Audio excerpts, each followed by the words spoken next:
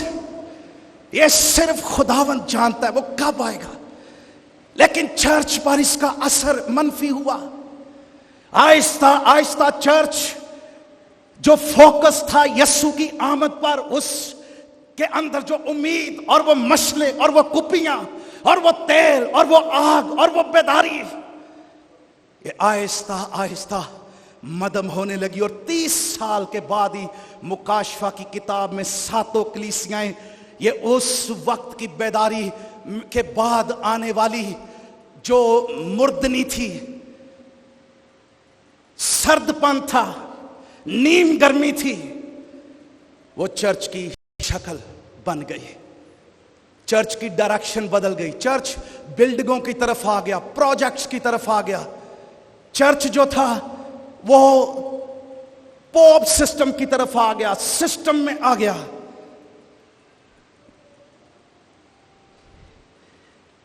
اس طرح سے چرچ کا ریوائول جو تھا یہ آہستہ آہستہ ختم ہونے لگا. لیکن سیکرٹ کیا تھا؟ یسوع مسیح کی آمد کی امید ہے. میں اکثر اپنے چرچ میں کہتا ہوں کہ یہ امید کتنی مضبوط ہے تو آپ سنڈے کو دیکھیں آمد ثانی پر کتنے گیت چرچ گاتا ہے تے سارے شفا دے ہوندے نے. آمد کوئی نہیں, لیکن کلام کیا کہتا ہے؟ بڑا خطرناک رکا آ گیا ہے. پس خبردار رہو اور 36ویں آیت, پس ہر وقت جاگتے. اب مسیح کیا کہہ رہا ہے؟ مسیح کہہ رہا ہے ہوشیار رہو, دعا کرنے کے لیے تیار. مسیح کہہ رہا ہے ہر وقت جاگتے اور دعا کرتے رہو. یہ مطلب نہیں 24 گھنٹے دعا ہی کرنی ہے. نو, اس کا مطلب یہ ہے, یہ ہیبیچول کنٹینیول ایکسپریشن ہے خداوند کے ساتھ فیلوشپ کو قائم رکھو. لفظاں والی دعا جڑی نا یہ پھرکی ہی کماؤنے ہاں چرچ دے اندر ہے, وہ لفظ ختم ہوندے نے دعا ختم ہو جاتی. دعا is not just talking with God, it's a walk with God. ایک خدا کے ساتھ فیلوشپ, جاگنے کا نام, الرٹنس, اس کو سمجھنا. جاگتے اور دعا کرتے رہو. کیوں؟ تاکہ تم کو ان سب ہونے والی باتوں سے بچنے اور ابن آدم کے حضور کھڑے ہونے کا مقدور ہو. تو چرچ کے لیے پہلا چیلنج یہ ہے کہ چرچ اینڈ ٹائم میں وہ جاگے اور وہ دعا کرنے والا چرچ ہو. اور یہ دعا کب ہوگی؟ جب ہم دنیا کی فکروں سے اپنے ذہنوں کو اکوپائی نہیں کریں گے, بلکہ لکھا ہوا ہے عالم بالا کی چیزوں کی تلاش میں. لکھا fix your mind, set your mind in heaven. جو چیزیں پیچھے رہ گئی ان کو بھول کر, ارے یہ چیزیں پیچھے رہتی ان کو چھوڑ دیجئے, ان کو بھول جائیے. آگے کی چیزیں, عالم بالا کی چیزیں, پروفیٹک چیزیں, خدا کے منصوبے میں جو آپ کے لیے شاید جس کے لیے آپ دعا کر رہے تھے آپ کو وہ چیز نہیں ملی, بھول جائیے, چھوڑ دیجئے. وہ چیز آپ کو پیچھے نہ کھینچے, ڈسکریج نہ کرے. ارے بلکہ آسمان سے بھر کر. میں اکثر ایمانداروں میں ریوائول اس لیے بھی نہیں ہے, ہم آسمان کے بارے بہت کم جانتے ہیں.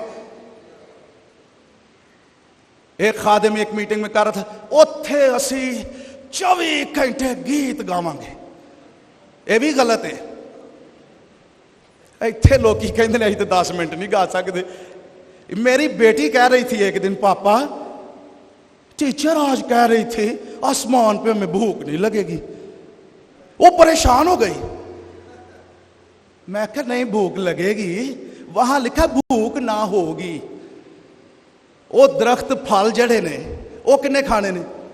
پہاڑ, سڑکیں, وادیاں, نیچر. اسی آسمان نو ایڈا بور پیش کر رہے ہیں. ارے مکاشفہ کی کتاب میں دیکھیے, بلور کی طرح چمکتا ہوا آب حیات کا دریا. ارے 12 قسم کے پھل بنے ہوئے درخت, برا اس کا چراغ ہے, سونے کی سڑکیں, زمرد, نیلم, اور یہ تمام خوبصورت رنگوں سے یشب سے بھرا ہوا آسمان. اور آسمان ہمارا وطن ہے. یہاں تک ایک بندہ آسمان تو ہو کے آیا ہی. میں جڑے دوجے کہندے نے نا کل میں آسمان پر چلا گیا, میں نہیں جنہ دی مانتا. اوتھے میں ویکھیا اوٹ پٹنگ کئی گلاں میں نے سنی ہیں. وہاں 3 سٹوریاں ہیں, پتہ نہیں کیا کیا جو ببلیکل بھی نہیں ہے. ارے پالوس ہو کر آیا یکا یک تیسرے آسمان سے, تے پھر وہ ایٹیچیوڈ بدل گیا. وہ کہتا ہے میرا دل تو کرتا ہے کوچ کر کے heavenly mind set, fill your mind with heaven. اے نہیں میرا دل کردا ہے کسے طریقے نال ویزا امریکہ دا لگ جائے تے سیٹل ہو جائیے جا کے. ہماری سٹیزن آسمان کی ہے. ارے میرا دل کرتا ہے کوچ کر کے آسمان پر خداوند کے ہاں جا رہا ہوں. یہ بہت بہتر ہے. It's a beautiful thing. ارے چرچ,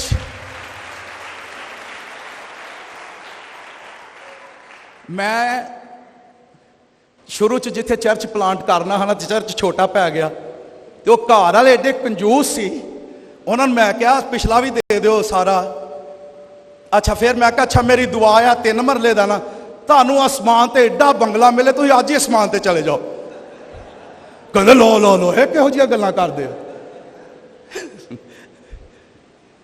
یعنی لوگ آسمان پر نہیں جانا چاہتے, ڈرتے.